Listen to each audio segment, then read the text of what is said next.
Hello বন্ধুরা, কেমন আছো সবাই? আশা করি সবাই ভালো আছো। তো আজকে চলে এলাম আরও একটি নতুন ভিডিও নিয়ে। তো আজকের ভিডিওর টপিকটা হচ্ছে জাভা 42 আরপিএম ড্রপ প্রবলেমটা হচ্ছে যখনই আমি গাড়িটা স্টার্ট করার পর কিছুক্ষণ গাড়িটা ভালো চলছে, যেই একটু বেশি রানিং করার পর একটু যখন স্লো হচ্ছে গাড়িটা, তখন অটোমেটিক স্টার্টটা বন্ধ হয়ে যাচ্ছে। এই প্রবলেমটা এক সপ্তাহ থেকে বেশি করছে।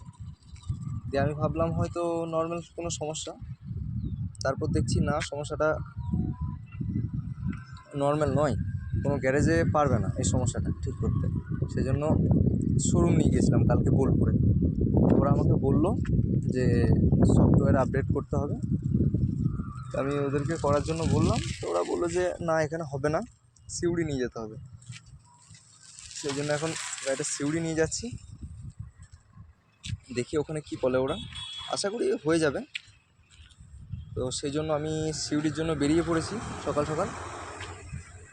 এখন রাস্তার মধ্যে দাঁড়িয়ে এই ভিডিওটা করছি।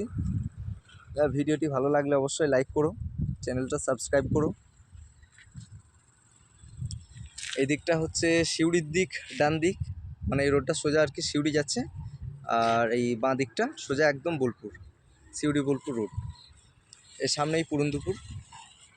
ঠিক আছে বন্ধুরা, আজকের জন্য এটুকুই। পরবর্তী ভিডিওতে আবার দেখা হবে। ওকে।